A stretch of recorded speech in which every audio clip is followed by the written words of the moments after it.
হে আত্মা, কখনো হতাশ হয়েও না, কেননা অলৌকিকতা অদৃশ্যে বসবাস করে। মাওলানা রুমি বলেছেন, তোমরা কারো ধারে ধারে ঘুরে বেড়েও না, কেননা দরকার নেই।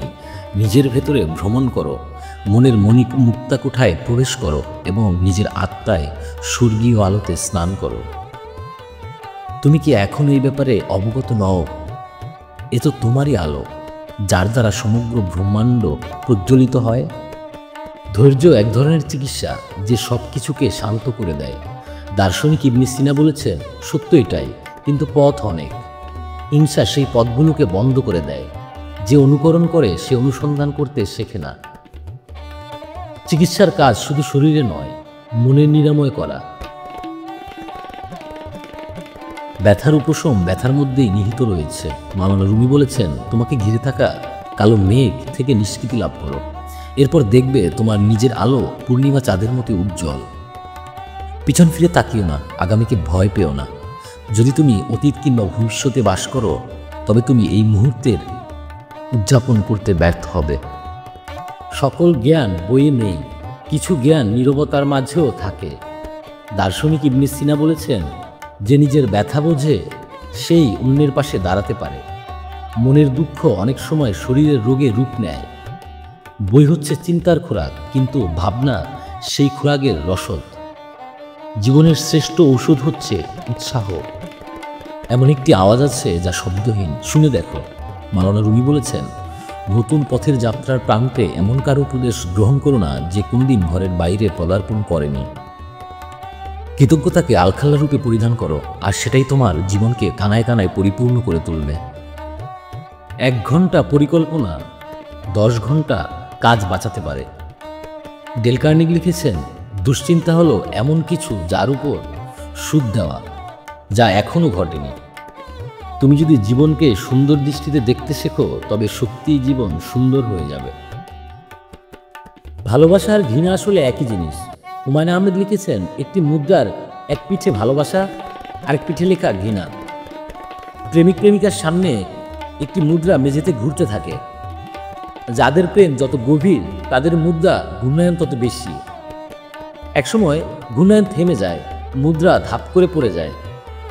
তখন কারো কারো ক্ষেত্রে দেখা যায় ভালোবাসা লেখা পিঠ বের হয়েছে, কারো কারো ক্ষেত্রে ঘৃণা বের হয়েছে। কাজেই এই মুদ্রাটি যেন সবসময় ঘুরতে থাকে, সেই ব্যবস্থা করতে হবে। ঘূর্ণায়ন কখনো থামতে দেয়া যাবে না। বৃক্ষের মতো হও আর মৃত পাতাগুলোকে ঝরে পড়তে দাও। মাওলানা রুমি বলেছেন, ভোরের মৃদু হাওয়া তোমাকে পরশ ভুলিয়ে কিছু বলে যেতে চায়। শোনার চেষ্টা করো সে কি বলতে চায়। তোমাকে দেখো আর ঘুমিয়ে পড়ো। যে মুহূর্তে তুমি তোমার উপর পতিত সকল বাধা বিপত্তিকে স্বীকার করে নেবে, তখন থেকেই গুপ্ত দ্বার তোমার জন্য উন্মুক্ত হয়ে যাবে। যে ভালোবাসা না চাইতেই পাওয়া যায়, তার প্রতি কোনো মোহ থাকে না। হুমায়ুন আহমেদ লিখেছেন, যখন কেউ কারোর জন্য কাঁদে, সেটা হলো আবেগ। যখন কেউ কাউকে কাঁদায়, সেটা হলো প্রতারণা। আর যখন কেউ কাউকে কাঁদিয়ে নিজেই কেঁদে ফেলে, সেটা হচ্ছে প্রকৃত ভালোবাসা। একটি হাসির কোনো দাম নেই, কিন্তু এটি অনেক কিছু সৃষ্টি করতে পারে। ডেল কার্নেগি লিখেছেন, মানুষ সেই জগৎকে সমর্থন করে যা তারা নিজে তৈরি করতে সাহায্য করেছে। নিজের জন্য আফসোস করা সফলতার সবচেয়ে বড় সূত্র। কাজই আত্মবিশ্বাস ও সাহসের জন্ম দেয়। মোমবাতি হওয়া সহজ কোনো কাজ নয়। আলো দেওয়ার জন্য প্রথমে নিজেকেই পুড়তে হয়। মাওলানা জালালউদ্দিন রুমি বলেছেন, তুমি এখনো জানো না, হ্যাঁ, এটা তোমারই আলো, তোমারই আলো এই জগৎকে আলোকিত করে। যদি আলো থাকে তোমার হৃদয়, তাহলে ঘরে ফেরার পথ তুমি অবশ্যই খুঁজে পাবে। কাউকে তার নিজের ব্যাপারে বলো, সে ঘন্টার পর ঘন্টা তোমাকে শুনবে। ডেল কার্নেগি লিখেছেন, সবচেয়ে গুরুত্বপূর্ণ কাজ হলো অন্যকে গুরুত্বপূর্ণ অনুভব করা। তোমাকে শান্তি কেউ এনে দিতে পারবে না, সেটা তোমাকেই তৈরি করে নিতে হবে। আকর্ষণীয় হতে চাইলে আগে আগ্রহী হও। যত বেশি নীরব হবে, তত বেশি শুনতে পাবে।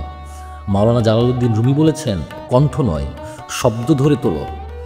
মনে রেখো, ঝড় নয়, বৃষ্টিতেই ফুল বেড়ে ওঠে। জন্ম হয়েছে তোমার পাখা নিয়ে, ওড়ার ক্ষমতা তোমার আছে, তারপরও খোঁড়া হয়ে আছো কেন? যে নিজের মতো হতে চায় না সেই সবচেয়ে দুঃখী। ডেল কার্নেগি লিখেছেন, ভয়ের মূল কারণ আত্মবিশ্বাসের অভাব। তুমি যদি জীবনকে সুন্দর দৃষ্টিতে দেখতে শেখো, তবে সত্যিই জীবন সুন্দর হয়ে যাবে। চিন্তা করো না, জীবনকে উপভোগ করো। কেউ যখন কম্বল পেটাতে থাকে, তখন সেটা কম্বলের বিরুদ্ধে নয়, ধুলোর বিরুদ্ধে। মাওলানা রুমি বলেছেন, যখন নিজের মূল্য নির্ধারণের দিনটি আসবে, তখন আপনার পরিচয় ফুটিয়ে তোলাই বিজ্ঞানের নির্যাস। শোক প্রকাশ হতে পারে সমবেদনার বাগান। যদি সব কিছুতে নিজের হৃদয়টাকে উদার রাখতে পারেন, বেদনা আপনার শ্রেষ্ঠতর বন্ধু হতে পারে। মানুষকে প্রভাবিত করতে চাইলে তাকে তার চাহিদার দৃষ্টিকোণ থেকে কথা বলো।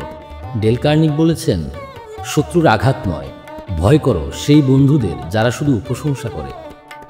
সফলতা হলো তোমার চাওয়া পাওয়া, আর সুখ হলো তোমার প্রাপ্তিকে ভালোবাসা।